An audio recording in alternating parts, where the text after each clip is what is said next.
I'll be moving, okay? So you have to follow me, huh? Okay. So I will not be focusing there. I'm focusing on the audience. بسم الله الرحمن الرحيم إن الحمد لله نحمده ونستعينه ونستغفره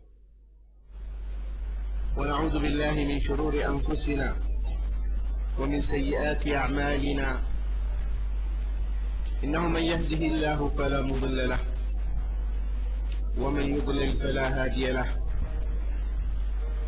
وأشهد أن لا إله إلا الله وحده لا شريك له وأشهد أن محمدا عبده ورسوله أما بعد فإن أصدق الحديث كتاب الله تعالى وخير الهدي هدي محمد صلى الله عليه وآله وسلم وشر الأمور محدثاتها وكل محدثة بدعة وكل بدعة ضلالة وكل ضلالة في النار. My dear brothers and sisters, inshallah, by the grace of Allah Azza wa Jal, we'll be studying together a book dedicated on the topic of Tawheed, the oneness of Allah subhanahu wa ta'ala, our creator, our cherisher and sustainer. And Tawheed, as you know, it is an Arabic word. The root is wahada. That's the root.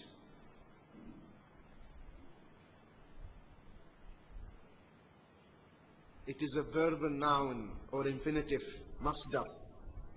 The root, if you go to the dictionary and you want to know the meaning of Tawheed, you have to go under the root wahada, wahada. There you'll find it means to unify. All the meanings, they revolve around that, which means to unify, to make something into one, many things into one, to make it one unit. Linguistically I'm talking, from the perspective of the language itself. Are you following? That's the meaning of the word Tawheed. But the technical definition of Tawheed, we are talking about singling out Allah, talking about the oneness of the Creator, Allah Azza wa Jal, God Almighty, that He is one in His essence, in His person. Qul huwallahu ahad. Say Allah is one and only. So His person is one. You believe in His uniqueness. Laysa kamithlihi shay. There's nothing like Allah. Whatever comes to your imagination is not Allah. Allah beyond that. That's why we cannot imagine Allah. But we'll see Him inshallah in the Jannah. So we believe that He's unique, His person is unique, His attributes, His qualities are unique. And also we believe that because He created us and He created everything for us, He deserves to be worshipped. Are you following? Because He has given us everything. He provided everything for us in this world.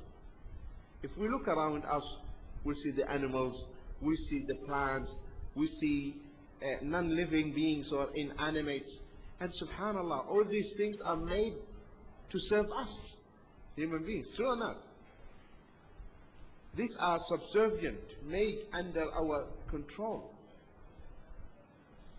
And Allah subhanahu wa ta'ala, amazingly, He made them that, for instance, the soil, which is inanimate, serves the plant. And the plant serves the animal.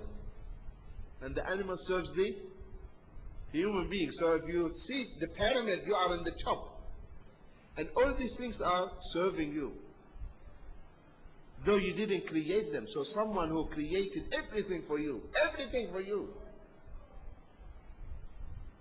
These are the bounties and the blessings.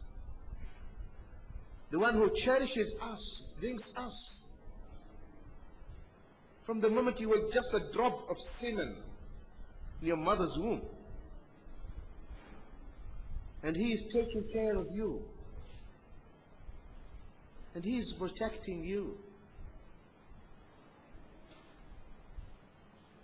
9 months in your mother's womb. Who was looking after you?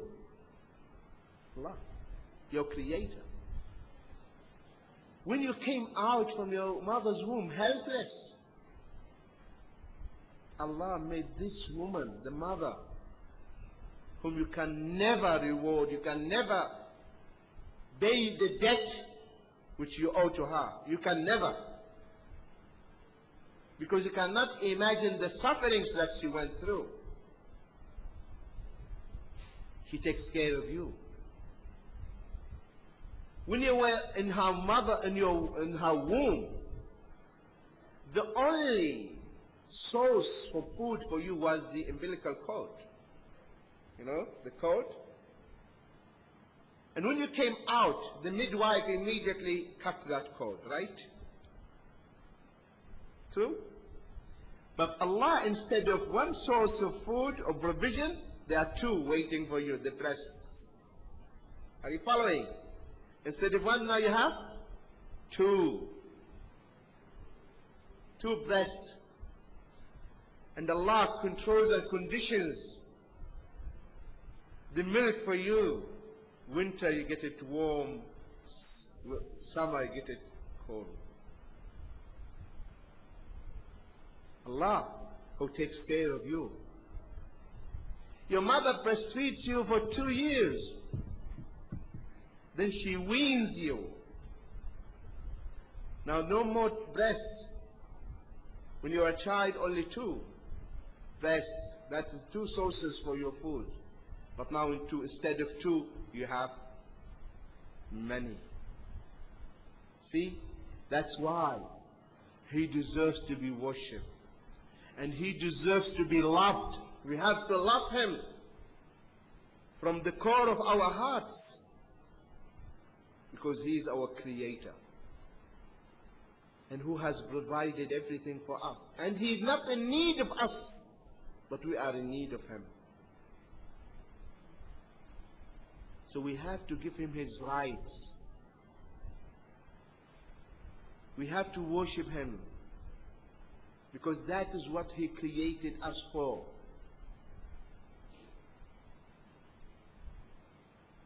He has provided everything for us. And He said, this is what you should do. And you worship only me. Because I am giving you everything. I'm asking you. I'll give this example, and that's what the Quran gave. If a person has an employer has an employee whom he hired, okay?